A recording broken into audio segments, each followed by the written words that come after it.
Not sure. How do I record this? I already got that, so we're good okay. to go with that. All right, well, I think we can try to get started then. Good afternoon, everybody. This is Julie Johnson-Dredsbach, and I am a resource coordinator with the Division of Developmental Disabilities, and the resource coordinators are responsible for the ICAP process and the training and the review process. So today we're going to talk about the ICAPs and how we complete them. So before we start that, I just want to let you know that if you have your phone on or your computer on unmuted, please mute that now so we don't have any feedback, and we will get started. As we go through this, if there's any questions, you can certainly type them in the box, the chat box there, and then at the end we'll save time for questions. So the ICAP is the Inventory for Client and Agency Planning, and it's the tool that we use for assessing for the level of care, eligibility process, as well as annually we submit that. It's a part of the reimbursement process formula, and so we send that in for reimbursement annually. It's a short, easy-to-use, standardized assessment instrument, measures adaptive and maladaptive behavior.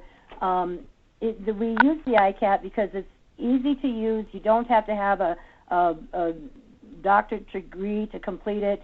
It's quick, and it's been helpful for us so far to make sure that anybody can work with the ICAP. The direct support professionals, case managers. Case managers are now the ones who are responsible for completing it and being the end party of responsibility for that. The other thing too about the email that went out that Ashley mentioned is there was a lot of documents that went with that, and the documents are resources for completing the ICAP, and that would include the ICAP guidelines, the ICAP quick reference sheet, and the frequently asked questions document, the items of validation. Those were all submitted to you in that email, to all the people on this phone call, hopefully anyway, and they're tools that we use to complete the ICAP. They're updated annually or as needed, and that's usually done through the ICAP work group. There was also some other documents. The copy of the ICAP for training purposes was sent in that email. Also, some new resources is the annual ICAP update, submittal and ICAP review process, and the document submission of required documentation. And that was created when we went over to conflict-free case management, and the case managers now are the responsible party for submitting that. So again, the ICAP is used for the level of care, the eligibility determination, and once it's entered into the CompuScore program, the ICAP's entered into the program, then the 3-page summary can be printed, and that is where we get the information for whether or not there are limitations in the 7 areas of self-care. So the ICAP is a pretty important tool for us to use in our process. We can't change ICAP tool, and so one thing that's helped us with the guidelines is that we can kind of clarify things as things change in our world. An example would be technology. The ICAP was copyrighted several years ago, and there really wasn't cell phones and Google like there is now, and so we've gone into the guidelines and made reference to today's technology and how to assess that rather than have that on the tool, because we can't change that. I also just wanted to quickly talk about the review. There are some items that are required to be 100% when the resource coordinators go out and do a review, and I'll be talking about those as we go through the ICAP, where those areas are, and how we determine that. So with that, I think we'll probably go ahead and get started with the ICAP booklet itself. When we begin the ICAP, we want to make sure that everything is legible, and that sometimes when people scan in an ICAP and there's been a change to it, it's difficult for us to see that. You can't see different colors for sure, so sometimes I've seen booklets that in one year they're red marked and another year they're green marked, and that's impossible to determine on a scan. So the recommendation is just to make sure everything is legible so that we can read it. The front cover page you know, the information there is quite self-descriptive. You know, we want to make sure that that's filled out completely. And every time that a date, there's a change in this ICAP booklet and the CompuScore is changed, we want to make sure that the evaluation date reflects that date. So that would need to be updated if the CompuScore was updated. And of course, as you send them in, the requirements to get them sent in. Say, Julie. Julie? Yes? Sorry to interrupt you. This is Ashley. Say, the slides aren't advancing. Do you want to, at the top of your screen, click that Take Over as Presenter button? It's like black with white writing. It's rectangular. And so then you'll be able to advance the slides. We're still on that cover page right now. Okay, hang on. Terry's here with me, and she's helping me. She's okay, on awesome. the computer. Are you able to do that, Terry?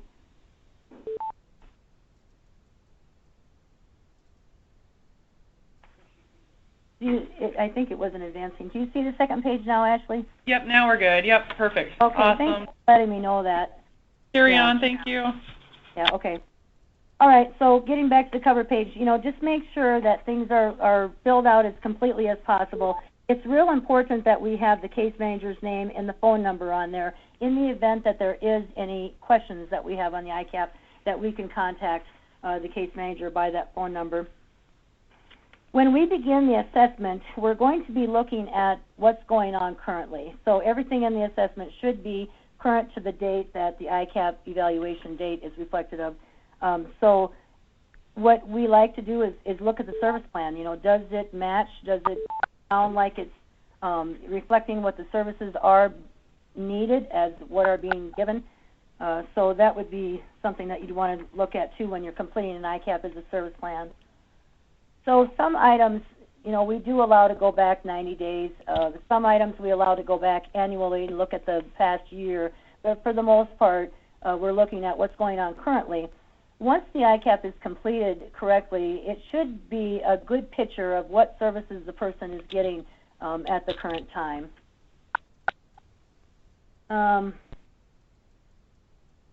Okay, we'll probably go on to the next slide then and get right into it. Section A is descriptive information, and it's pretty self-explanatory again, like the cover page is.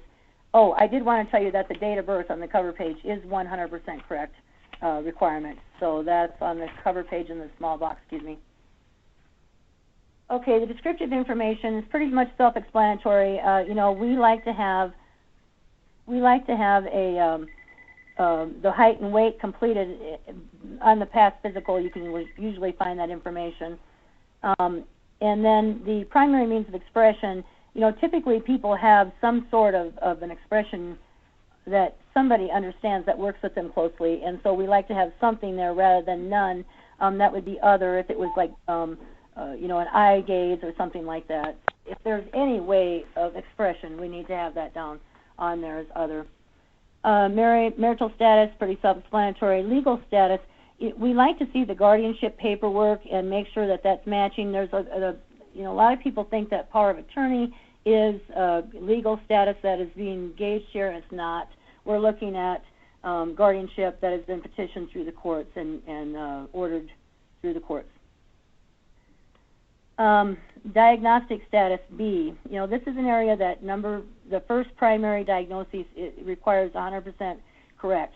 Now, in a situation where a person would have two that are allowed in the primary diagnosis, such as autism and intellectual disability, we depend on the case manager to decide what is the most prevalent of that one. And, you know, is it autism that's the most prevalent in the need for services, or is it the intellectual disability? And either one would be correct as long as it's one or the other. I'm going to go through the other ones that were allowed, and then I'll talk about the documentation that we are required to have with this. The primary diagnosis, we can have autism, number 2. We can have brain or neurological damage, number 4, as long as it's occurred prior to the age of 22 as a primary. We can have cerebral palsy, number 5. We can have number 8, epilepsy or seizures. However, if you're going to mark epilepsy, either primary or additional, we need to make sure that there's either a medication that's ordered to prevent seizures, or VNS device, or some medical reason why it's not, in order to mark that, because people have had seizures in their early years, and it has not been a condition that's carried over into their adult years, and if it's not prevalent, being treated right now, we don't mark it down. Epilepsy and seizures is rarely a primary diagnosis because we really need to demonstrate through documentation that the seizures or epilepsy has had a severe effect on a person's development. Just having epilepsy alone is not going to make someone eligible. So, but we can mark it in primary when it is pretty prevalent and it has caused developmental concerns and issues. Number 9, we call that intellectual disability now. That can be a primary. And then on rare occasions, we can mark number 13, other, and mark that as borderline intellectual functioning. That would be a rare occasion when there's none other that you can mark, and the full-scale IQ is 70 to 75. That is the error of measure there. So we can mark it then. The other items, additional diagnosed conditions, that's all that applies. So anything else that the person has as a diagnosis, they can mark in the additional diagnostic conditions. We have to make sure that we have the documentation that demonstrates the diagnosis, however. An autism diagnosis, we'd want to see that was thoroughly evaluated and concluded. The brain or neurological damage, we would want to make sure that there is like a neuropsychological, MRI reports or whatever diagnosed that or that condition was occurred. Cerebral palsy, there's usually not an evaluation that would go with that, but we do want to see doctor or medical diagnostic information that was carried over through the lifetime. And then the number 9, intellectual disability, of course, that would be the psychological evaluation. Going back to number 3 on blindness, which can only be an additional diagnosis, and number 7, deafness, which can only be an additional diagnosis. That is in both eyes, both ears, with corrections. So that would mean that we're gauging that with hearing aids or with glasses, that if they use them. And it would be in both ears and both eyes, of course. Sometimes we've had situations where people will not use those aids. They will flush them down the toilet or whatever. So if that's the case, we're not going to require that. But for the most part, it's how they see or how they hear with glasses or hearing aids. Chemical dependency, that has to be documented through an evaluation, and that will carry over. If their person's not having issues with it at the time that they're assessed, we can still carry that over if that's a diagnosis. Physical health problems requiring medical care, that is all your other conditions like high blood pressure, high cholesterol, anything that's chronic and ongoing, the person's seeing medical care annually or taking medications for. Mental illness, that would be your formal diagnosis that carries on. Typically, somebody is being treated either through medical physicians or medications, and the diagnosis must be there. Situational mental health problem, that's those short-term mental health problems where a person, say for an example, their parent died and they're having some depression over that and they need a medication or assistance with the counseling to get through that for a short period of time, but it's not expected to last their lifetime. That can be marked in number 12. We need to have documentation of that, but if you've got number 11 marked already, then don't mark number 12. And number 13, other, the other time that this can be marked other than borderline intellectual functioning is when there's a situation where we need to open up nursing, the required care, which is in the next section. An example would be someone who has intellectual disability, number 9, and no other additional diagnoses other than mental illness. So they've got intellectual disability, primary, mental illness as their secondary. However, they need psychiatric services, say monthly. In order to get the monthly nursing requirement open in the next section, we have to have something marked other than intellectual disability and mental illness. So that's when we can mark number 13 as psychiatric needs. This is thoroughly explained on page 6 of the guidelines. So you can certainly go there and look at that in thorough. The comment box, write anything else there. An example would be someone has intellectual disability, Fragile X.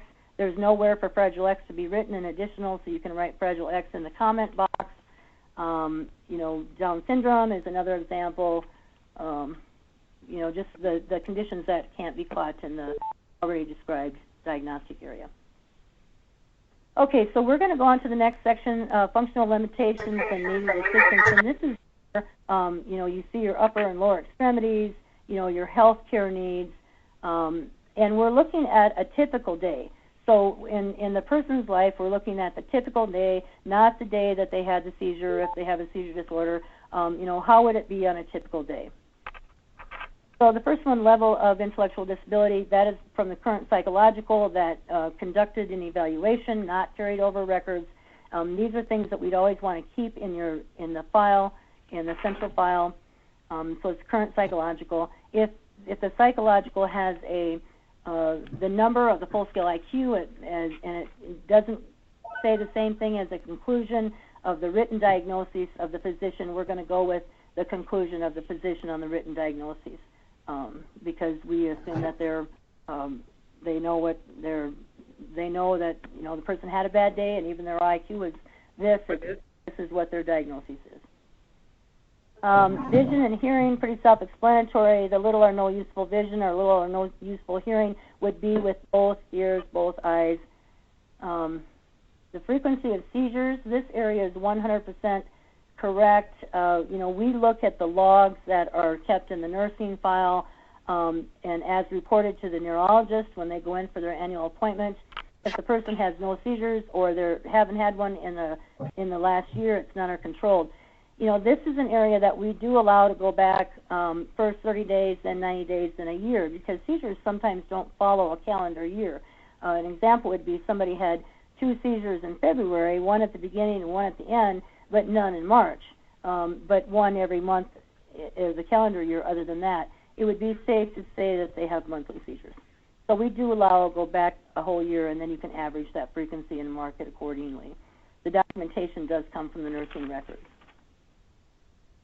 Under health, we're looking at chronic health problems that limit the person's participation in daily activities, and that would be like your diabetes, congestive heart failure, kidney failure. How does that affect their daily activities and the limitations therefore marked? So that's, we're looking at the organs, the physical health of the body organs there. Number 6, required care by a nurse or physician. This is an area that's 100% accurate. Requirement, and it's where we're not giving ourselves enough credit for the nursing that is provided within the agency nursing staff.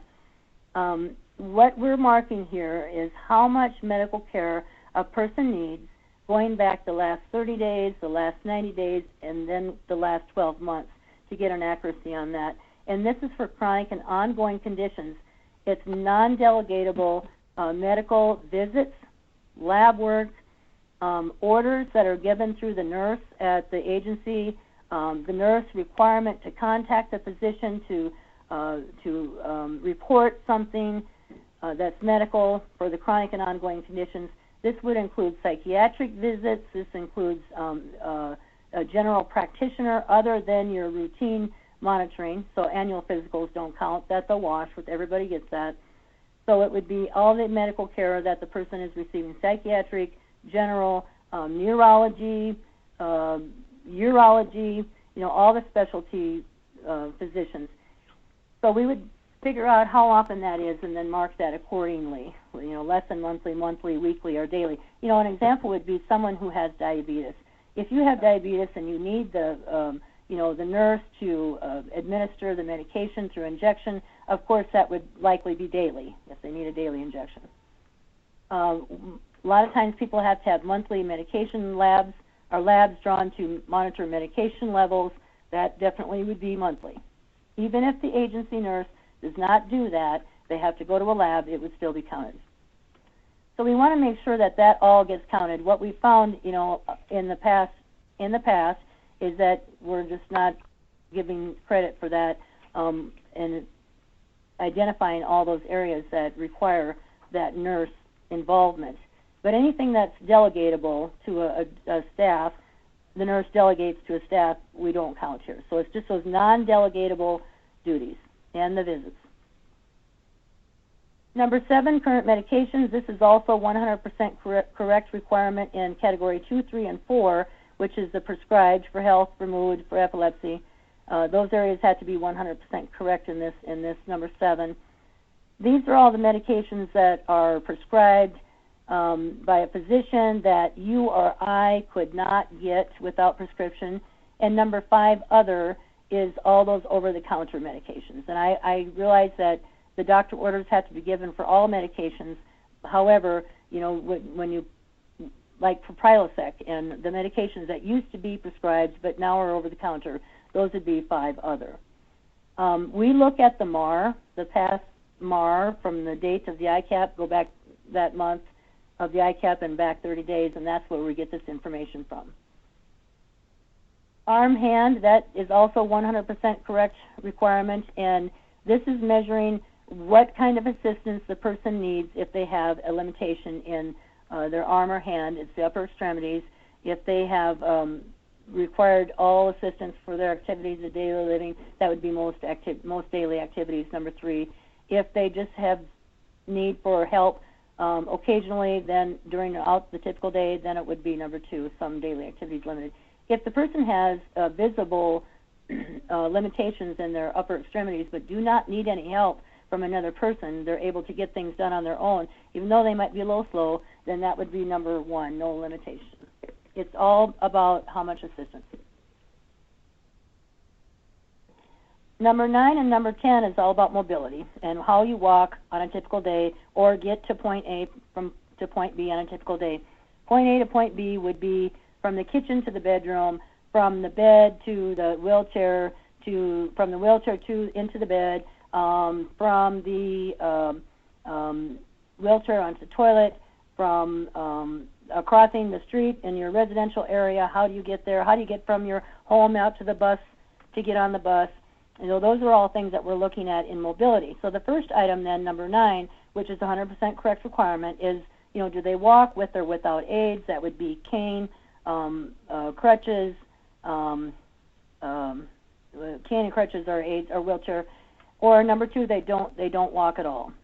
Number 3, limited to bed. We don't have that very often, but confined to bed for an entire day we don't have very often either. But we do some, but that's not very often. But walks with or without aids, or 2, does not walk, is usually what's going to be selected here. So the next one, mobility assistance needed. If they don't need any assistance, then mark none. If they need assistive devices, then we'll mark number 2, and then we'll go on to say, is it occasionally when they need help of another person, or is it always when you need help of another person? You know, an example would be if somebody can't move their wheelchair at all without somebody pushing them, then that would definitely be 4, always needs help of another person. Otherwise, occasionally, you know, would be somebody who just needs help part of the day or through some items, not everything. And this is from point A to point B on a typical day. The comment box, anything can be written in the comment box. You know, you want to write down the medications, what they are, write them down there. If you want to write, you know, anything about any of the items in C, you know, certainly that would be the area.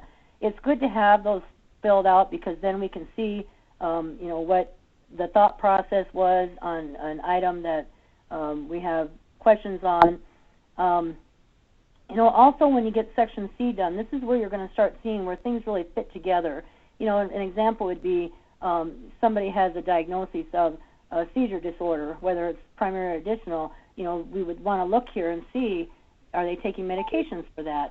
If they have several diagnoses that are health related, you know, is there required care more than less than monthly? Is their health affected? You know, what? You know, you're going to start seeing a lot of connections here and how things fit together. Okay, so next we're going to talk about the adaptive behavior, and there's some slides on this, but I'm not going to read them. I mean, basically the adaptive behavior is, you know, how well you do things in societal norms. And when the ICAP was created, the norm baseline for the ICAP was based on the ICAP being done with people that had no disabilities at all. And so when we're looking at this in measurement, you know, it's comparison actually to people that don't have disabilities. And the adaptive behavior is looking at skills such as that are listed here: walking, talking, getting dressed, going to school, going to work, etc. So there's 77 adaptive behavior items. There's 77 adaptive behavior items that represent the full range of adaptive skills. And there's 4 categories: the motor skills, social and communication, personal living skills, and community living skills. So when they looked at how well is well, and you're trying to measure and score on these adaptive behaviors, again, this is a sequential, developmentally sequential flow.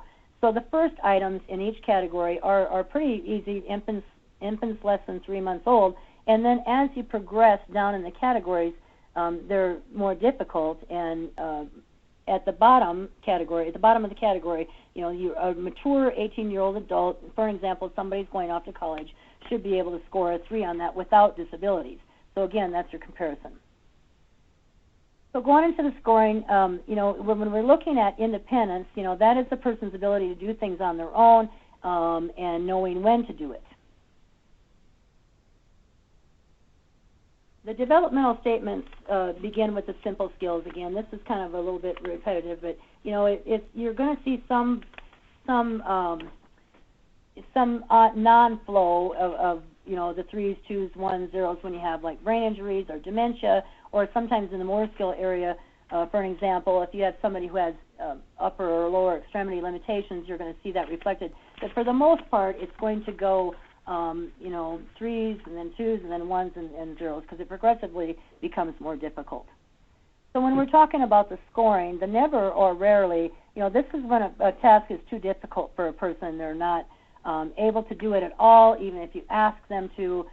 They're not developmentally at the age where they should be doing it, say like for cooking on the stove for somebody that's not over 6 years old. And then the 1 does but not well and 2 does fairly well is measuring how well that a person does a task with assistance or with the prompt. And the 1 is more assistance and 2 is not as much, of course.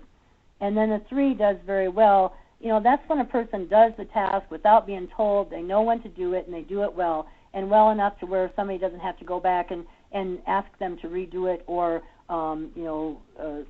it's done acceptable for societal norm.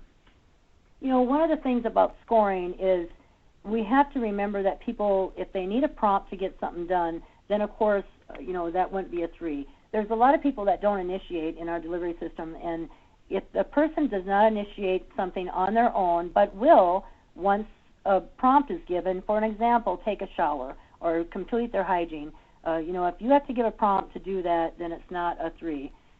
Occasionally, a prompt is okay, like anybody would need an occasional prompt, but if you need one for every time you complete the task, then we would not mark that a 3. It'd be a 2 or a 1, depending on how the level of involvement with the assistance is. 2 is less assistance, 1 is more assistance. 0s can't do it at all, even if you ask me, it's too hard. Okay, so we're going to go into the categories now. The motor skill category, you're looking at gross motor and fine motor skills. Each category has a definition of what you're looking at, and that's in the guidelines. And the items for each category, there's, I think, a consideration for every item, but maybe 3 or 4 that were so self-explanatory that we didn't need to write a consideration. But I would advise you very, very highly to look at the considerations, because sometimes you don't know exactly what the measurement is, and looking at the consideration will help you with that. Within each category, you see a raw score at the bottom, and that's, can you move to the next slide? 54 on the motor skills is the raw score, and that would be getting a 3 in each item here.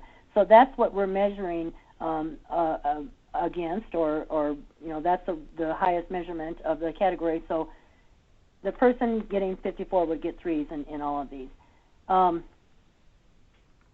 In the category of requirements, each motor skills, social communication, personal and community living skills, the raw score that is given when we review the ICAP has to be within 5 points, or it's not correct and will have to be returned. That's our 100% requirement. It's within 5 points in this area of each category of the adaptive behavior. I'm just going to go over a few of these really quick just to talk about them for a minute, but I'm not going to go through each one. I would really suggest that you look in the ICAP guidelines. But number 11, walks up and down stairs by alternating feet from step to step. This is more than one task, because you're looking at going up and going down and alternating your feet. So the person would need to go up and down the stairs, alternating their feet both both times, up and down, in order to get a 3 on this without a prompt. So there are some areas in the mid and lower sections that are actually assessing more than one thing. There's a few things that I wanted to point out too here, and the first one is the picking up small objects with one hand, and this is why it's so important to go into the guidelines and look and see, because here the person does not need to have full use of both hands to complete this task. And number 5, when we're looking at pulling self into a standing position, we're looking at from the floor. So it's not just getting up from a chair, but it's from the floor. And it's important, to be able to measure these things, throughout a year too. So as a case manager goes in and talks to the staff that knows the person well or does observations, certainly you can ask about, like, how do they do in a tornado drill? That would be, everybody sits down in a tornado drill. How do they get up from that? Scribbles or marks with pencil or crayon on a sheet of paper, if the person doesn't have the physical ability to pick up the pen, this is a 0. Without even, it's just 0. If they can't pick up the pen, it's a 0. So again, it's important that we look at the ICAP guidelines and really look and see, what we're measuring here and what the consideration is. So the next category, social and communication skills, we're looking at how a person has social interaction, their language comprehension, how they how they communicate through signs, oral expression, and written language. And again, it's sequentially more difficult as you move on, but the first items are pretty easy. Make sounds or gestures to get attention. This is something that we would expect a 3 to 6 month old infant to do, and most people are able to do that. And then as we move down, it gets more difficult, and this is where we have really adjusted the ICAP guidelines to recognize technology. I'm trying to see one here where I can give you that as an example. Number 16, locates or remembers telephone numbers and calls friends on the telephone. That's 2 tasks, actually, locating or remembering the telephone number and then calling the friends on the phone. That's a horrible thing. We will want to make sure that a person has the capability of doing this, but they can do it by the same way we do it, by looking at our contacts in our phone and using it that way. So for sure you want to look at the guidelines and see what we've identified in the changes for technology.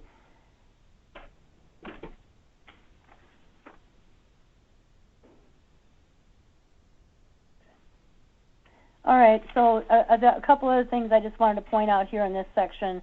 Turns head towards speaker when name is called. The person, if they speak, they're beyond that skill, and they would get a 3 just because they're beyond that skill. If a person's hearing impaired, they may get a score on this because they are able to look towards the other one and wave to get the attention. Number 8 says at least 10 words that can be understood by someone who knows him or her. These are 10 words that a person that doesn't know them can't understand. An example would be, an infant with, or say a toddler that knows that baba means blanket. Well, I might think it means bottle, but the person who knows them knows it means blanket. So this is a very communication skill that we're measuring here. And as we go further down, to the others, it gets more difficult, like summarizes and tells the story. That we're looking at people that don't know them able to, how do they communicate, like to their neighbor or somebody across the street, or if there was an emergency, how would you be able to communicate to the person that is on the other end of 911, call 911. Number 12, offers to help other people. This is where you're demonstrating social awareness to recognize needs of others. It's not something that, if a person doesn't do this every single time, we might not give them a 3, but if you're mad at somebody and you're ignoring somebody, don't count that here. But for the most part, anytime a person is offering help to another person, this is what we're measuring. And, it's just being able to recognize that is needed for the most part. Number 13, acts appropriately without drawing negative attention. This is one where we frequently see a 3 on this one, even if a person has zeros above it. This one is a lot of times 3 because people don't draw negative attention. However, in order to get a score of a 3 on this one, or 1 or a 2, the person needs to be able to recognize what a social setting standard is. For an example, know that when you go to a movie or to a library that, you need to use your movie or library voice and not be disruptive. If a person can do this without a prompt, then it could be a 3. If they need a prompt, then it would be a 2. Or several prompts would be a 1. Personal living skills, the primary focus is eating and meal prep and taking care of yourself in your home. It's primarily in the home environment. That's what we're measuring here. Number 1, swallow soft foods on this one is the only adaptive behavior item that is singled out alone that needs to be 100% correct. The swallow soft foods is looking at the swallowing capability of the person, and it's not looking at pocketing food or anything else but the swallowing mechanism. In order to get anything other than a 3 on this item, a person has to have a swallow study done, and that's how we determine if it's a 1 or a 2, and that's when the swallow study says the level of assistance that a person needs with swallowing. If they don't need assistance according to the swallow study, then it would be a 3. But in the swallow study itself, it will tell whether there needs to be assistance, pretty intense, where they're there, someone's there all the time looking to see if they're swallowing, reminding them to swallow, pretty much 1 of 1. That would be a 1. And if the person needs to be within visual range and watch during mealtime and may need to be prompted to swallow, but is not needed to be there intensely, then that would be a 2. Of course, if someone has the requirement of a tube feeding, it would be a 0. There's a lot of items in the personal living skill that is more than 1 task. So again, I would just invite you to look at the guidelines and see what we're looking at here. But whenever there's more than 1 task, we're going to score the weakest part of the task. And I'll give you an example here in a moment. We talked about swallowed soft foods already, and washes, rinses, and dries hair. This would be one definitely where there's more than 1 task. There's actually 3 tasks here: washes, rinses, and dries hair. If a person is able to wash their hair fine and they dry it fine, but there's oftentimes flakes that we are recognizing as not rinsing thoroughly, and we have to go in and prompt them to rinse or help them with that, then that definitely would be scored as the weakest part of their task. So in items where there's more than 1 part, it's not 2 out of 3 ain't bad. It's scoring the weakest part of the task.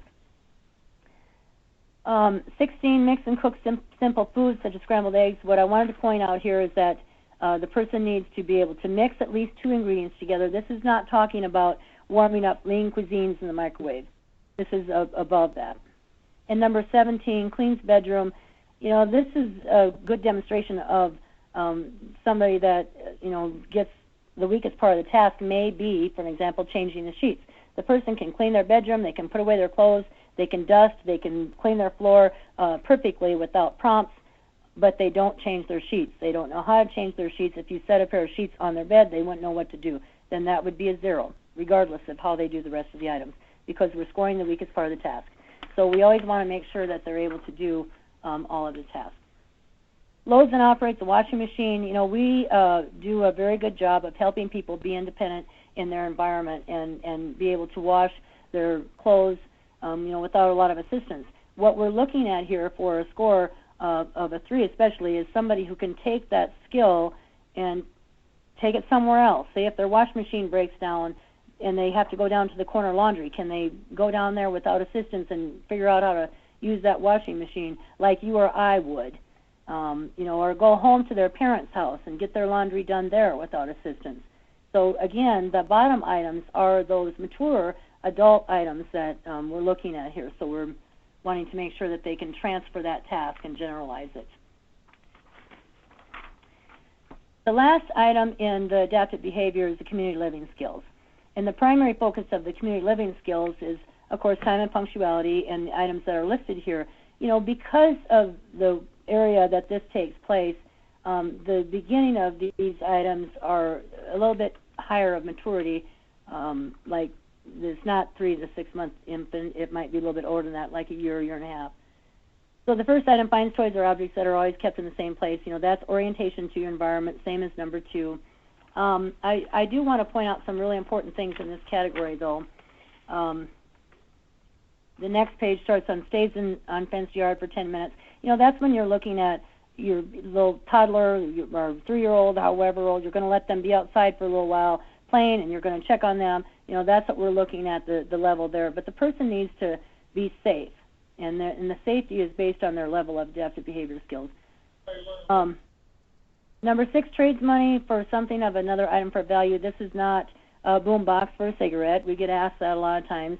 This is a pre-money usage skill that, it doesn't have to be of equal value. We're looking at the capability of somebody that understands that you need to trade something for the bottle of shampoo that you're getting at Walmart, for an example. Whether that be a check, whether that be a bill, a credit card, there needs to be some kind of an exchange. And number 7, buying items from a vending machine. That's when you're using the exact money and you're making a selection. However, we're still looking at pre-money usage skills. So, number 7 being after number 6 is considered more developmentally sequential past number 6. So if you are scoring a 3 in number 7, you would definitely have a score in number 6. So if you're scoring a 3 or more in number 7, you would definitely have a score in number 6. Correctly counts change from a $5 bill after making a purchase. Functional math is a difficult area for a lot of people that are getting services. And in order to get number 12, the person does have to have some functional math skills. Usually what we do when we're measuring this, we take 4 $1 bills, 3 quarters, 2 dimes, a nickel, and ask the person if they can count that. If they can't count that, then we would not go any further because they aren't going to be able to make this one. But if they can, and then we'll ask them, went somewhere and bought, an example, a Happy Meal at McDonald's, cost $2.75, what will I get back from change? And the person is able to use pen and paper to figure that out, whatever. But this is simple calculations. So number 15, budgets money to cover expenses for at least 1 week. The person needs to be able to budget multiple expenses, and they would also need to get a score on number 12. If you can't count change correctly from a $5 bill after making a purchase, you're not capable of budgeting money. So there needs to be some kind of a score on number 12 to get number 15. Number 16, works at a steady pace for a job at least 2 hours. This is missed a lot. However, the reason why is because people are not considering that it's just employment in the community at competitive pay, and that's what we're measuring here. If the person is working at a steady pace on a job for at least 2 hours in the community at competitive pay. If they don't have any experience in working in the community, this is automatically a 0. Number 18, receives bills in the mail and pays them before they're overdue, and balancing the checkbook monthly. These are both items, again, that a person needs to have functional math skills in order to be able to get anything other than a 0. And we're going back to that number 12 again. Are they able to count change? We do a really good job in our delivery system of helping people with their money, and being dignified and balancing their checkbook and paying their bills. And we would never suggest that stop. However, to do this at the measurement of a mature adult, without disabilities, it requires that they are able to understand when there's an error in their electric bill and their bill is now $45 more than it typically is, that there's something wrong with this, and also to be able to balance their checkbook to where there are no overdrafts and they're keeping that log in their checkbook and able to understand how much they have in their account at all times. All right, so I'm going to take a little break here and just ask if there's any questions on any of that before we move on. We'll go ahead and take some questions if you have any.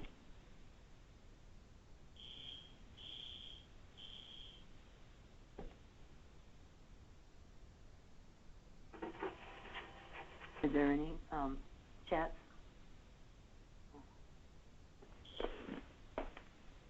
Hey, Jan.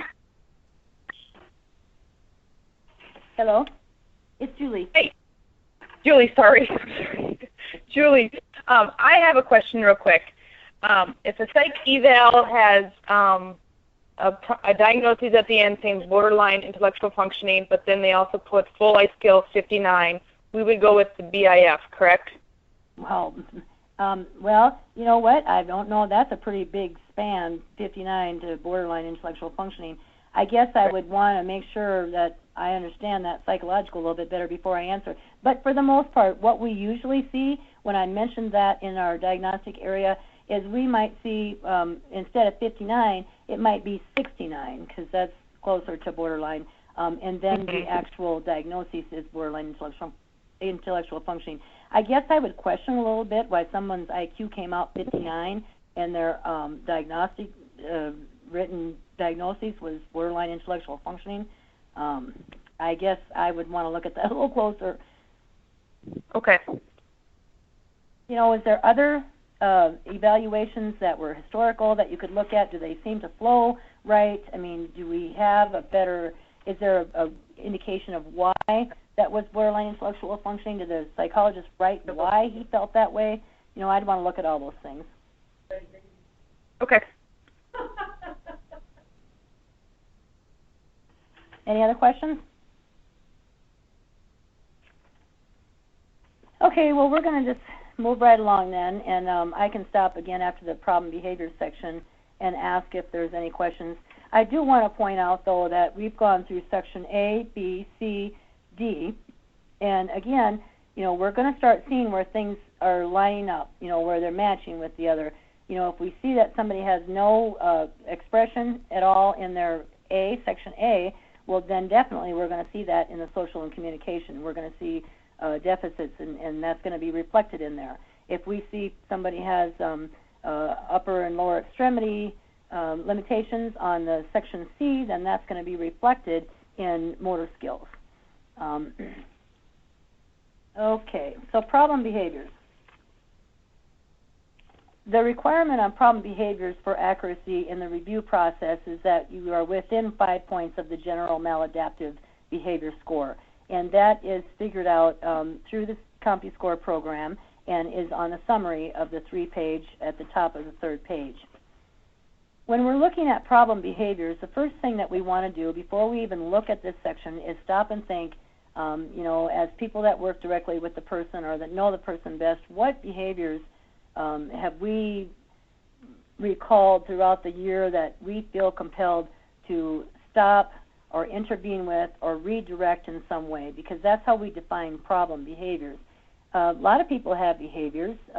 Everybody has some behaviors, but they're not problems, and we decide that they're a problem when we're intervening with them or redirecting or trying to stop them in some way or another, replace them with more positive behaviors, because they're interfering with the person's everyday activities. Some tips and tricks that we have for the problem behavior area is, you know, if you don't stop, redirect, or intervene, we're not even going to put it on the ICAP. So if nobody's addressing the problem, it's not considered a problem behavior.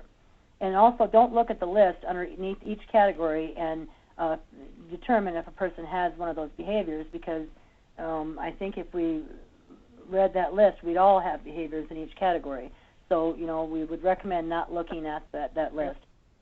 Just reflecting back on what you know of this person.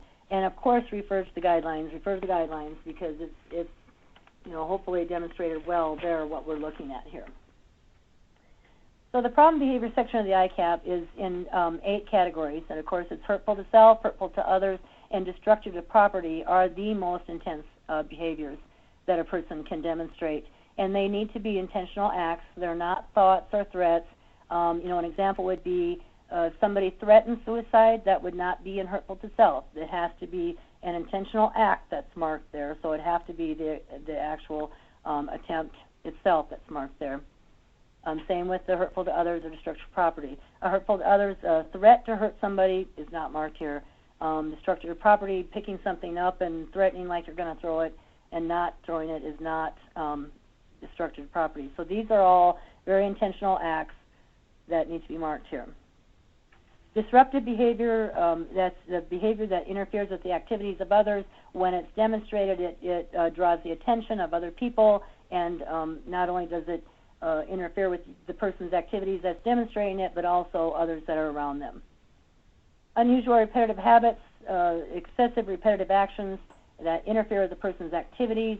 I want to point out here one thing. We see a lot of self-stemming here. Somebody has autism, they're self-stemming, and if nobody's doing anything about it, don't put it down. A lot of times that is a person's ability to get themselves centered, and we recognize that, and we're not interfering with it, and we're allowing it. It's not causing any problems. Then you wouldn't want to write it down here. Socially offensive behaviors, that's a behavior that's offensive to the majority of other people. The majority meaning more than one person. Sometimes we've seen where somebody has a little bit too close, or they get within that social bubble, and that might be different for one person as it is to another person, so we're looking at the majority of people here.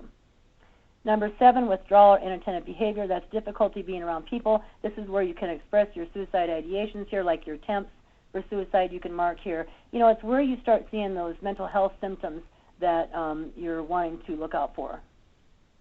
Uncooperative behavior, that's behavior that's not following the rules. Your medical treatment plans, that are intense. Directives, it's just basically how are you going to get along in society if you, and be cooperative with societal standards and rules. If you're not following that, it's uncooperative behavior. When we score the behavior, we're looking at current conditions. What we're not looking at is how it would be if we added more medication, or how it would be if we took away medication. We're looking at how it is right now. Behaviors that occurred within the last 90 days is what we're looking at to mark on the ICAP. If the behavior didn't occur within the last 90 days, but it's recurred within the last year, for an example, if we have a formal plan in place, a behavior intervention plan to address a behavior, but it's not happened within the last 90 days, we may be still able to write it on the ICAP because we have the behavior intervention plan. We know that we're providing supports to assure that it doesn't happen. And if there's no formal intervention plan, behavior intervention plan in place, then we would think, well, we don't need to have it on there. It's not happening. They don't have a plan in place to prevent it. So, behaviors are going to come and go, and we do a pretty good job in our system of strategizing and replacing negative behaviors with positive behaviors. We've done quite well with that, and so we're going to expect behaviors to come and go. Sometimes they'll manifest into something else. One category will manifest into another category. But it's important that we're monitoring and making sure that ICAP behaviors in the area of problem behaviors, anything written on the ICAP is current and is happening, or there's a plan in place to stop them. And if it hasn't happened in the last year, then of course we're going to ask, is there really need to be a plan in place? Do we need to fade out the plan? When a behavior is very serious or an extremely serious problem that occurred a long time ago that we're still strategizing for, and the examples include arson, assault, murder, rape, we can still write those down as less than monthly, and the severity would be based on the supports in place to prevent them. Frequency of behaviors and severity of behaviors. It's easier to start talking about the severity because the severity in the guidelines has bullets under each option. And of course, if there's no behavior, no problem, then don't even write it on there. It's a 0. Don't even write anything on there. But when we mark severity as slightly serious, then of course we don't have any data to determine how frequent it happens. But then we're starting to figure out that by the staff that work with that person, asking them if it's a real frequent behavior. We can see it when we do observations, but the severity level is slightly serious. There's no data to go with that, so we just have to kind of ask and figure it out. When you get into the moderately serious and more serious behaviors, you have data collection, and that's how we determine the frequency is on the data collection. So data collection is really important that we capture so we can make sure that we've got the ability to determine that frequency and the severity.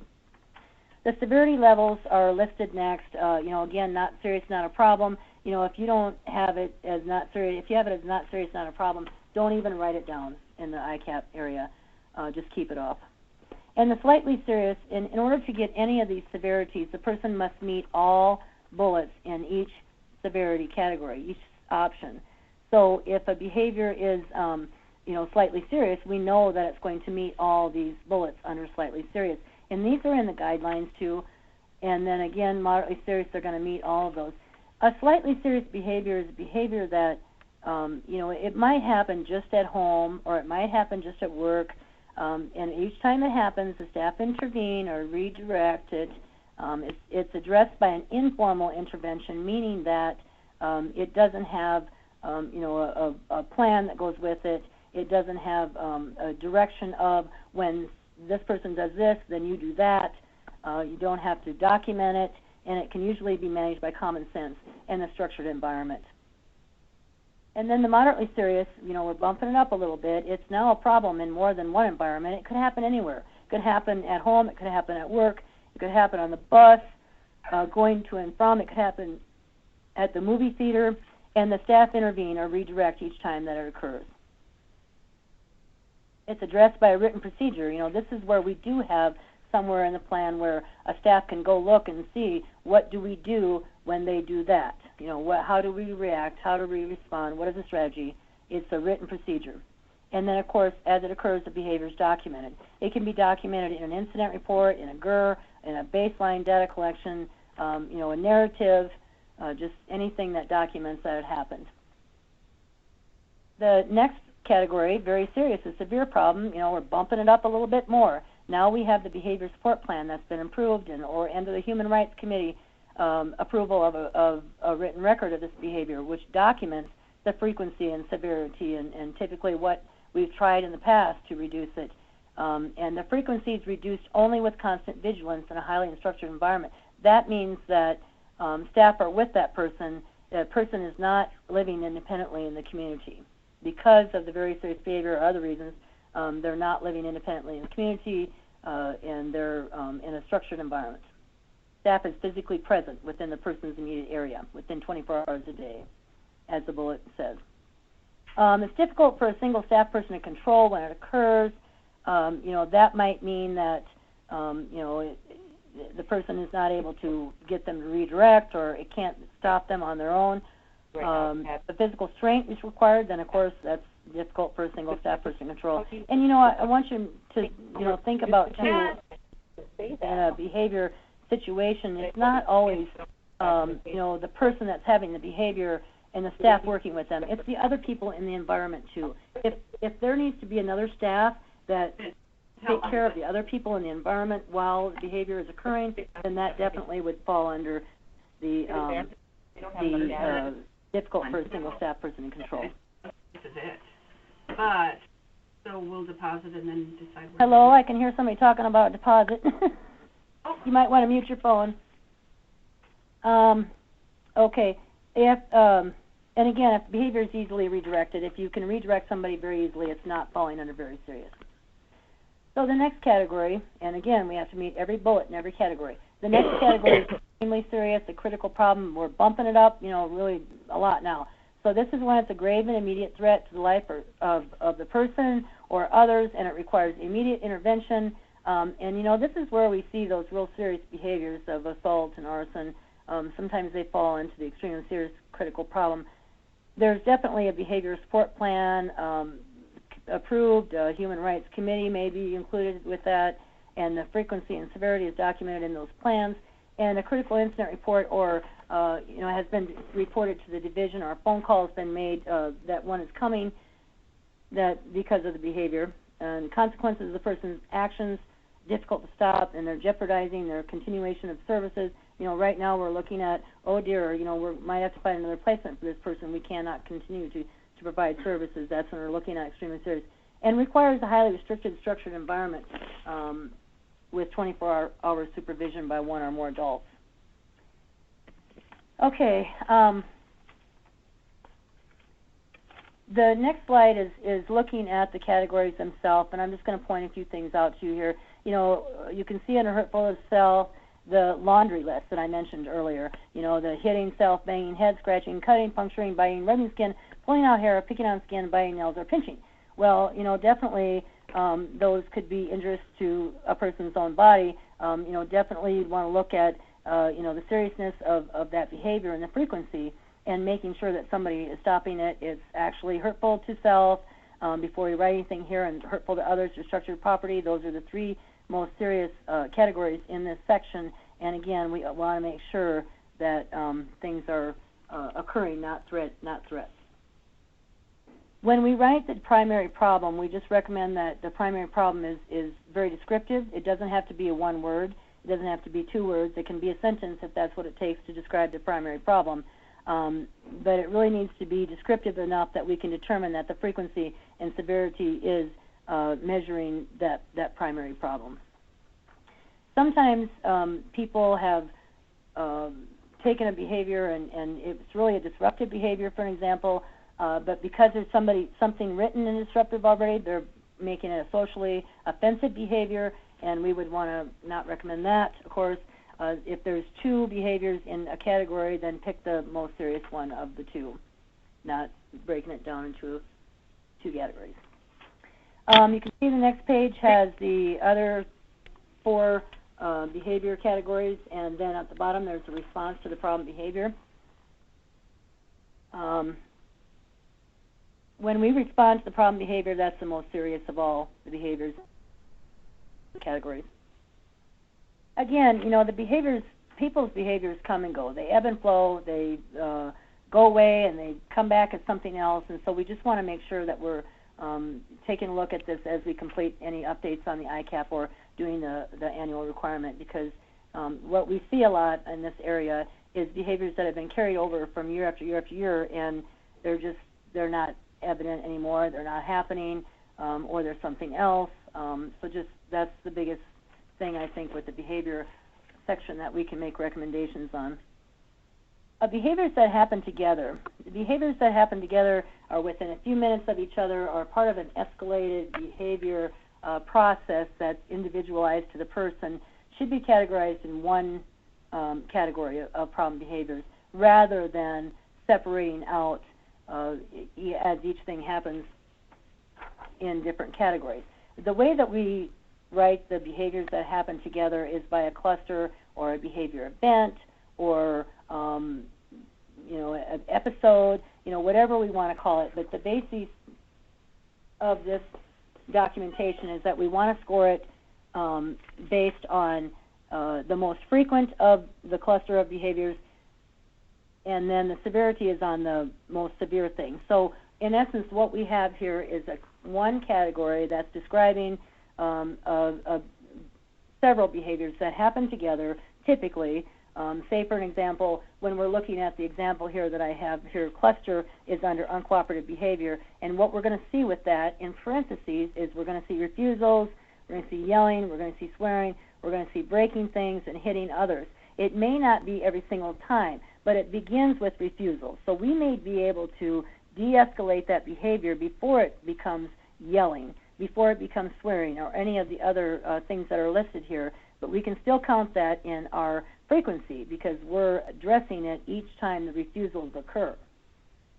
So that can be 1 to 6 times a week. With this person, refusals were happening 1 to 6 times a week. However, the hitting others may not happen more than maybe 1 time a month.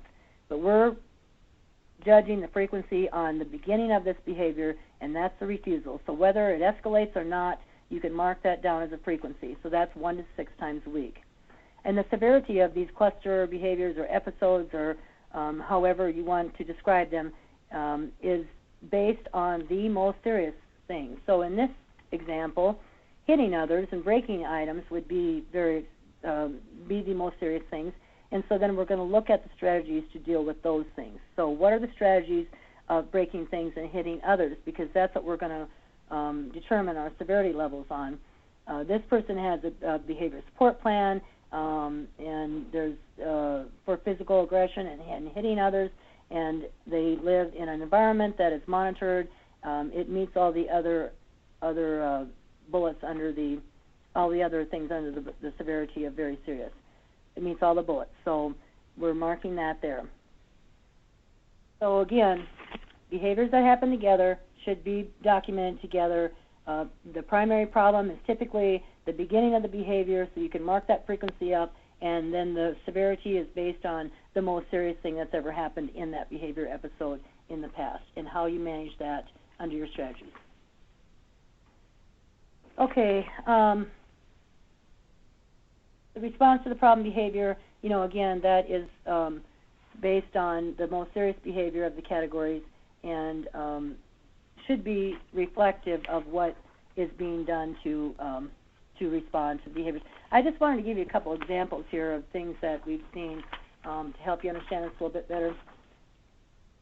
So let's say that we have a person that, when we're looking at the ICAP, they have a socially offensive behavior of drooling, and it's 1 or more times an hour, and it's very serious, a severe problem. Okay, well, first of all, if a person is drooling and they have no bodily control over that behavior, it might be socially offensive. However, that is more adaptive than it is, and health-related more than it is behavior. So we wouldn't even put that here. How could a person control that? It's a health thing that they can't control. So we wouldn't even put it here. But definitely, you would not want to see anything that had a severity of even slightly, moderately, very serious, or extremely serious, where you're doing nothing. We really want to make sure that we're doing something about the behaviors. So in response there, if we see do nothing or offer comfort, we're really going to look at that behavior and see, should that really be on the ICAP? Sometimes management of behavior is, ignoring behavior that's occurring rather than dealing with it, but that should really be written in your strategies and somewhere in the person's documentation that we would see that, because sometimes that is a strategy itself. So we would accept that if it was a strategy, but otherwise we want to make sure that behaviors are being dealt with. I'm trying to think of some other examples. Terry, can you think of any examples that you can right offhand? The other thing too is sometimes we see if a person has a low intellectual ability and a low adaptive behavior, a lot of times we'll see in the withdrawal, inattentive behavior doesn't participate in activities. And, we're looking at, a person's intentional behavior of not participating in activities, and that person that has a low adaptive behavior, they're not making that intentional choice. They're not participating in activities because intellectually they're not able to, or their health may be so bad that their stamina is low. That's not, we're going to gauge problem behaviors here. The adaptive behavior and health is gauged elsewhere. So when we're looking at the problem behavior, we're really looking at those intentional behaviors that people are doing and demonstrating.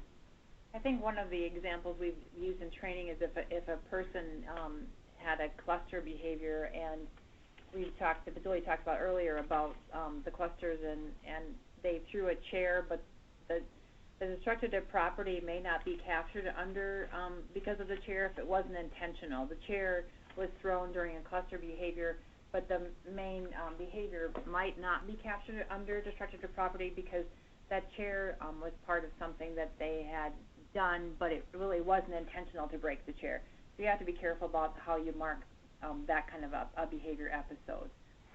In relation to that, if a person has say an example, they get a brand new wheelchair and it's electric, and they're just learning how to use the electric wheelchair, and they're going down the hallway and they run into the hall and poke a hole in the sheetrock, that would not be intentional destructive property either. That it was an accident. It was not intentional. The other thing that we get a lot of comments about too is the hurtful to self behaviors, and a lot of times what we'll see is I'll just give a couple examples of things I've seen. I've seen behavior that was not intentional, but yet in the hurtful to others, like got a sunburn. The person did not want to wear the sunscreen, and they got a sunburn. So under hurtful to others, we see refusing to wear sunscreen and getting a sunburn. We don't want to mark that there unless we really know for sure that the person was intending to hurt themselves by not wearing the sunscreen. Same with alcohol, drinking alcohol. That drinking alcohol results sometimes in inflicted behavior to oneself, but not necessarily intentionally. A person doesn't necessarily go out to get drunk and hurt themselves. You know, it's not saying that it's not a problem behavior. You know, it's probably better marked somewhere else. Is there a question? Okay, I hear somebody talking, but I'm assuming it's not a question, so I'll just keep going. Is there any questions on the problem behavior or anything thus far? We have a question. Okay. Yeah, I've got a question. Okay, we got a question. Can you read out loud, Terry? If a person, there's a question from Mary, and it's on the blog here. If a person states that they gave their bills to the staff, how do we mark this? I imagine on the adaptive behavior section, they're not given the chance to pay their bills. So what would we be giving them a score on the adaptive behavior? Okay, so I'm understanding that the person doesn't have the opportunity to pay their bills. So how do we score them in the adaptive behavior? And that would be under the community living, you know, paying their bills on time. I think that's like number 17 or something. Anyway, if the way that we score those is listed in the ICAP guidelines before the adaptive behavior categories begin under no opportunity. And in that situation, as what was described there in that question, no opportunity to pay the bills, we would want to look at, you know, how do they do above paying the bills? So how do they do in the items above it? How do they do in the items below that? Can they pay their bills? You know, are they not doing it because they can't or because someone else does it as a service of their services that they're getting? Part of the agency services everybody gets. And so that's the things that we would look at. And if they have the capability of doing any of the adaptive items, in this example, paying their bills, if they have the capability to do that, even if they aren't able to because of staff does it all the time, we'd certainly not want to give them a 0, because a 0 means nope, they can't, no way, it's too hard, never going to do it even if you asked. That's a 0. So we wouldn't want to give the person a 0. We would want to take a look at a 1 or a 2. You know, not necessarily a 3 because they're not doing it, but definitely it'd be a 1 or a 2. I hope that helps. Did that answer your question? I think it did. Anybody else? Mary, did that answer your question? It was Mary who typed it in. I'm not quite sure who Mary is, but if that didn't answer your question, feel free to let us know. And that would be standard with any of the adaptive items. You know, we want to look at, can the person do it? And definitely, as staff that work with the ICAP, you know, you guys that are measuring, if there's a situation like that you're seeing, there's no reason why you can't ask why that's occurring. You know, the people that work with them, if there's a residential home or something, ask why are you doing it. Okay. All right. Any other questions? You know, I wanted to just say too that behavior section is hard. It's hard for us, and you know, there's a lot of times that things come up with the ICAP, and as we're reviewing the ICAPs, we call each other and talk about things because we don't always know the exact answer either. Sometimes it's a process that you really have to go through and look at different areas of the person's life and their plan and their strategies. And typically with problem behaviors, if you're going to see problem behaviors on the ICAP, there's typically some mention of that somewhere else in the person's documentation. You know, there's supports and strategies. If there are supports and strategies that are supporting and strategizing to prevent or intervene with problem behaviors, for sure you're probably going to see that on the problem behavior area. And if not, because it's no longer happening, then it would be time to ask, well, maybe we need to discontinue that. It's not happening because, again, you know, behaviors come and go. Okay. We're going to move on then to the next item. We're making pretty good time. I never know how much time we're going to take till we get about to this time. The residential placement and the daytime program placement are categories that we mark the current and then we mark the recommended change in 2 years. The residential placement, you know, you mark one that describes the person's residence. The residence options are all described in the ICAP guidelines. And then the residential option in the projection of the next 2 years. I just want to comment on this that, you know, we need to be real thoughtful when we're thinking about the next 2 years, and that should be a team process and decision when we're marking this, because we do look at this for our eligibility. That is one of the domains in the 7 areas of self-care, and daytime program actually too. So the current formal daytime activity, when you're marking that, we're looking at the majority of the person's time. Sometimes this gets really hard for staff to mark when a person has no formal daytime activity as their majority because of the intensity of those 15 hours that they spend with them when they are working with them. I want you to know that this is no discount of what staff are doing with the person, but we're looking at the majority. If the majority of a person's time is no formal activity because they have free time, they do whatever they want, in the majority of their daytime hours, then it's no formal activity. But the example here is, a person volunteers in the community on their own for 3 days a week, and the other 2 days they work in a sheltered workshop, then of course we would want to mark that as the majority of the volunteer work. So it's a majority. The next one then, the support services, section H, we're going to mark what's presently being used, and there are several options. A person is going to be getting case management if they're receiving waiver services. The other options that are used are, the home-based support services, specialized dental care. This is when a person would need the assistance with their dental care. I think it's with the anesthesia for dental care. Just a minute here. I'll tell you where that's at in the guidelines. They're all written out in description, and it starts on page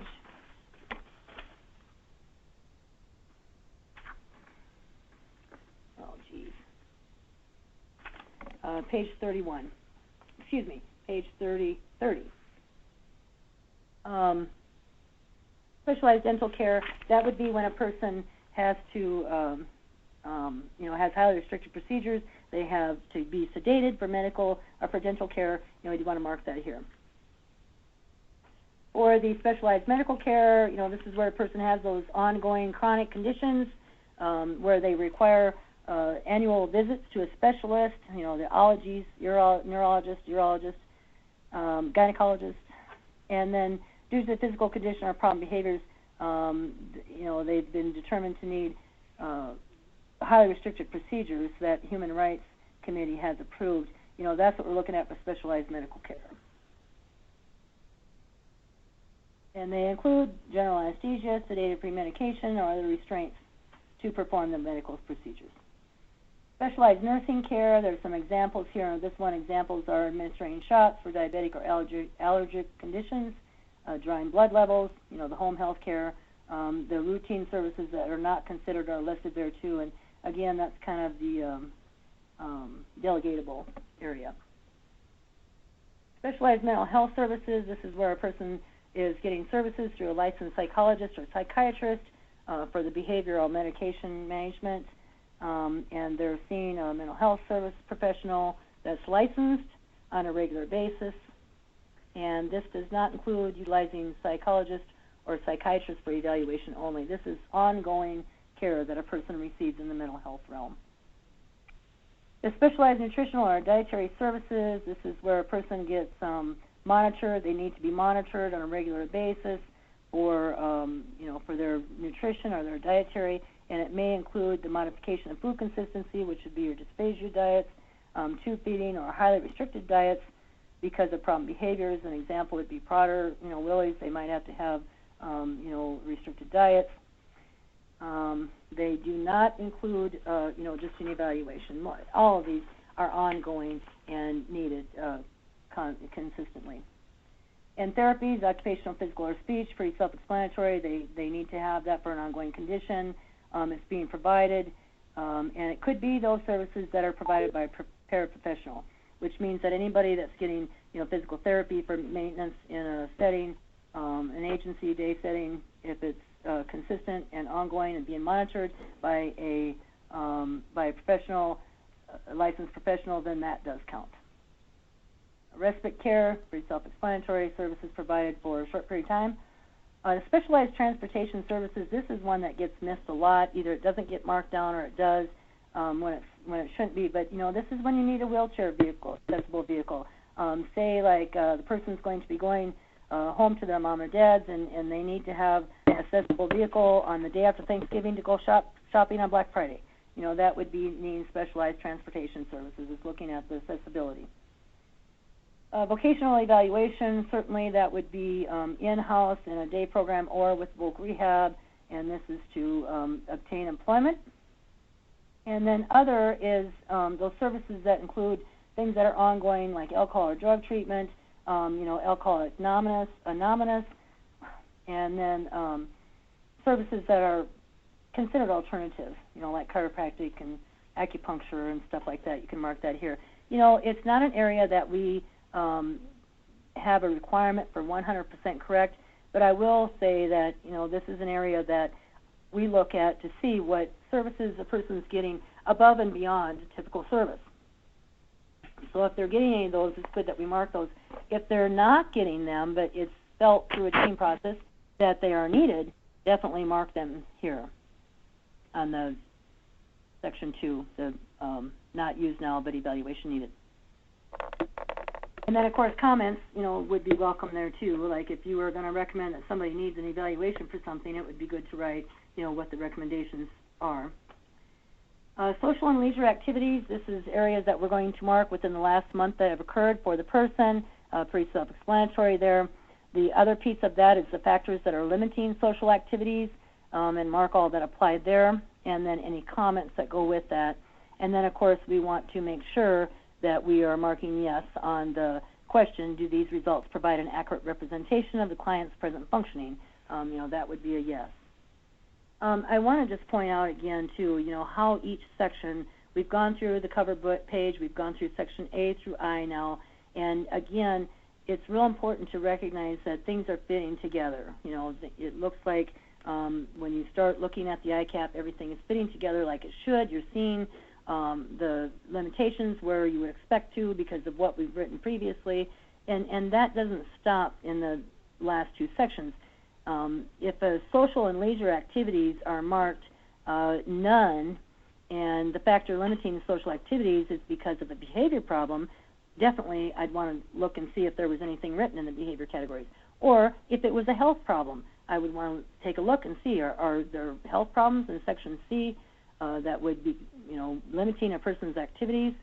And then also in support services, if the person has a wheelchair, if they have limitations in mobility, I'd probably see a specialized transportation service marked down in the support services. And the nursing and medical care, that's reflected there too. If that's marked, we continually go back to the beginning and see, is that marked here too? So everything's going to fit together to provide that, to provide the services that are needed. Hang on a second, we got a question. We have a couple of questions. So we have a question from Mary, and it looks like it's an adaptive behavior question. If a person uses paper plates, silverware, how would you mark washes, dries, and puts dishes away? That's a good question. Well, I would hope that the person has utensils in their home in case there was ever a time that they needed them. I don't think we've ever seen anybody that used paper plates and plastic utensils consistently. I would want to, again, take a look. Can they recognize when dishes need to be washed? Certainly they wouldn't use their plastic utensils over again. Or if they're at someone else's house, would they know that they needed to, put their dishes in the sink to be washed? I don't know that I would give that person a 3 if that's all they've ever known, but definitely I would want to assess that a little bit further. Well, I think we could also, glean the idea, have we maybe given them the opportunity to test that skill? Is there a cooking class? Is there another peer that they're interacting with or sharing a meal? And they're, are they washing dishes together, maybe the pots and pans and silverware after that? That would be, and or if that's not available, can we talk to somebody who knows that person very well to know if they have that skill? Prior assessments on that person, independent living assessments that were available on that person before your involvement, and or glean from that what you would, I guess, find out. That would be something. Using the paper utensils and paper products is it's something that people do for convenience because they don't feel like washing dishes or the bother. It's not necessarily because they don't have the skill to take care of dishes or utensils. So definitely we want to, that'd be a choice thing, yeah. Mary, let us know if we answered your question or not on that. And then there's another question. If a physician's assistant has documented anxiety on a medical appointment sheet and prescribed sertraline, can it be marked as a secondary diagnosis?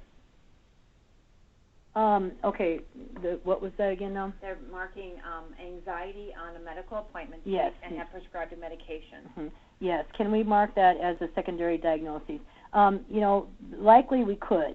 Without seeing it, it's hard to say for sure yes, but yes, likely we could. You know, the other thing too is that what we've worked with organizations in the past is if they're getting prescribed medications, you know, is there anywhere on that prescription that we can have the physician write what that's for? You know, that would be something that I would hope we would start seeing on the MARs everywhere, which some are adopting that now, is why is that medication given? Because a lot of times that will, you know, your medication is given to treat a diagnostic condition. And so a lot of times we can use a prescription form on why. But yeah, I would say more than likely we can. Now what we don't want to do is we don't want to use the forms that agencies send to doctors on their annual physical with all their diagnoses listed out.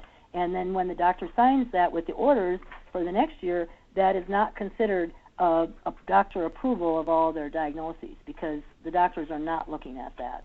They're not validating that all those diagnoses are present in current conditions for that person. They're mostly just indicating on the annual physical requirements and documenting on that. So that's the line there that we want to be careful with. We don't want to have staff write it off and send it to the doctor and say sign here.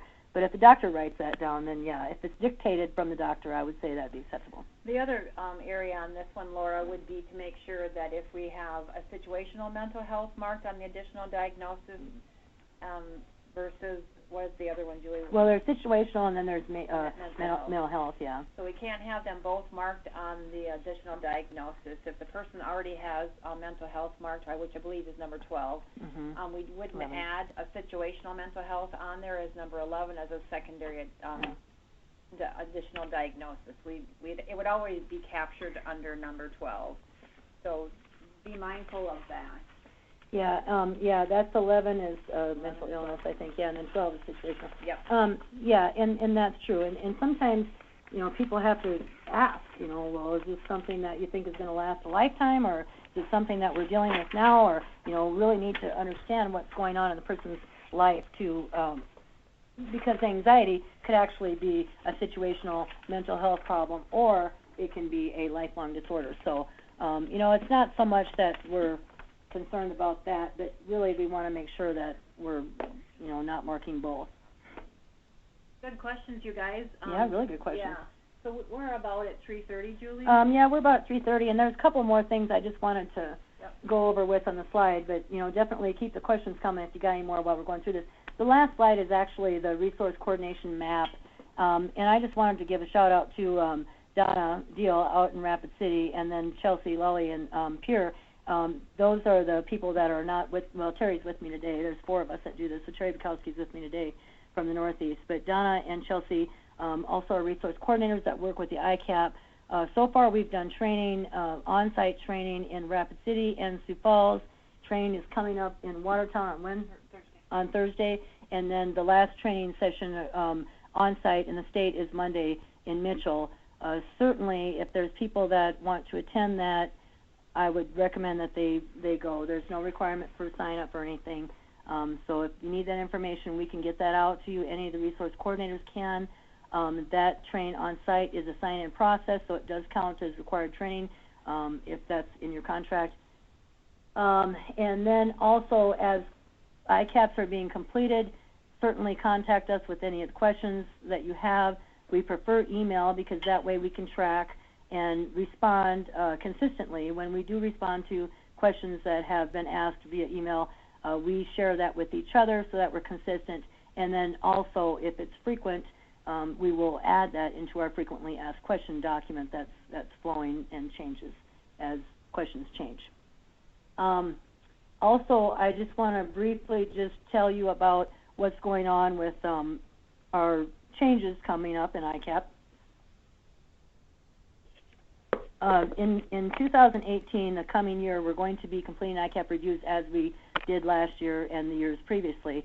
Starting in 2019, we're going to be having some changes to do some modernization with the ICAP process, which is going to change the requirement of annual updates to updates on the ICAP in a group, as we do now annually, only be required every 3 years, because we recognize that during a person's life, there's not a lot of changes unless something significant happens, like a health event or something else. But for the most part, people are pretty stagnant on their ICAP information as they, especially through the middle part of life. So the requirements for annual ICAP submittal is going to be changing to every 3 years.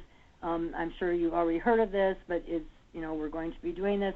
We're in the process of right now of changing policy, making revisions to ARSD, making revisions to the waiver so that we can do this, and more information will be coming on that. But as far as 2018, it'll be just as it has the years before, and the prep will start then for the big changes in 2019. Okay, is there another question? Yes. Brittany asked if we could clarify the required documents for all ICAPs, or only those that are pulled for review. Okay, that's a good question, and we've had that question before. And what the purpose of that document for submitted for you guys for was to let you know when we do a review what we're going to be looking at and what we have to have accessible for us to look at. That's why we submitted that document out, telling you what we need for that process. However, I don't want to answer this by saying that you only have to have that documentation for the people that are being reviewed, because in reality, in order to conduct an ICAP review successfully, no matter who's doing it, if it's the case manager 1 or case manager 2 because one left or whatever, we need to have all that documentation. And we really are promoting, the assurance that people have access to documents that are working with the person, the case manager, the agency. So I'm reluctant to say that this is not something we require for everybody. However, this is what we need to see for a review. Also, the other part of that is that we're not going to give names beforehand this year like we did last year. Last year, we gave you the names of the people who were being reviewed prior to the submitting of the ICAPs. We're not going to be doing that this year. That is not really a true way to do a random sample. So we're going to be selecting the names, and then we'll be giving you that information after the ICAPs have been submitted. So again, it's good to have that information when you can for everyone. Hopefully that's happening now as, we've progressed into the case management.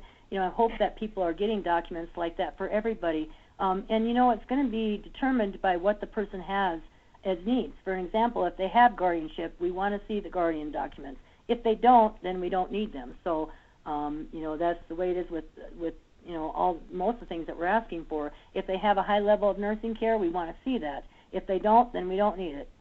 So it's the intense, things that will need to be up there and loaded.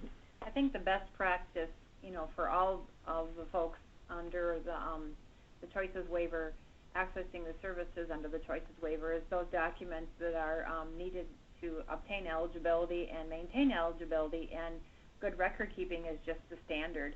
ICAP review would just be one process that we use and have used on a yearly basis, but it would not be something that would not be needed relatively anyway to be in accessing of services. So ICAP is just another process, but those documents would be pertinent to have already on file. Does that answer your question, Brittany? If not, please let us know. All right, so we're almost done here. I just want to see if there's any more questions. Yes. Okay. Again, feel free to contact any of the resource coordinators. The map here, it tells you our areas, and, if you're not sure, it doesn't really matter. We'll all answer questions. But we're happy to answer questions. We're happy to work through situations with you as we get the ICAPs completed. And then also, in addition to that training that I was mentioning earlier, there's one left in Watertown, one in Mitchell. And then as we begin the review process, towards the end of January, when that begins, after the ICAPs have all been submitted by January 15th, then we're going to offer a train-the-trainer opportunity for the case management organizations to select a person in their organization they want assigned to be a trainer for the new people that come on in their organization or people that need more assistance with completing the ICAPs. Train-the-trainer model is actually what it is.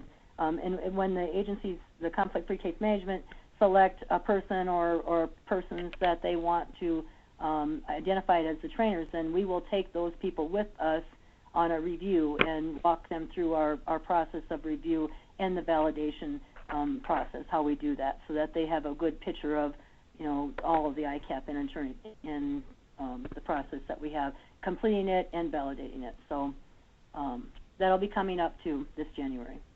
We did talk about that at all of our trainings, and those that have already happened across the state, and Julie's mentioned today a little bit. So more information will be coming in that as we move into our ICAP review starting in January.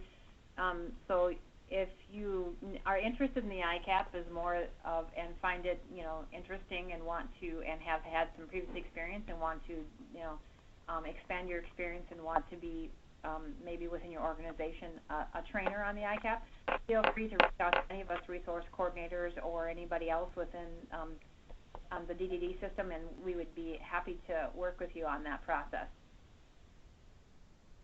Okay, well, we're done 15 minutes early, going last time. Any questions? Now would be the time to ask them. Otherwise, we are concluding of this ICAP webinar, and we appreciate that you participated. Thanks so much for your presentation. It was really good. Thanks.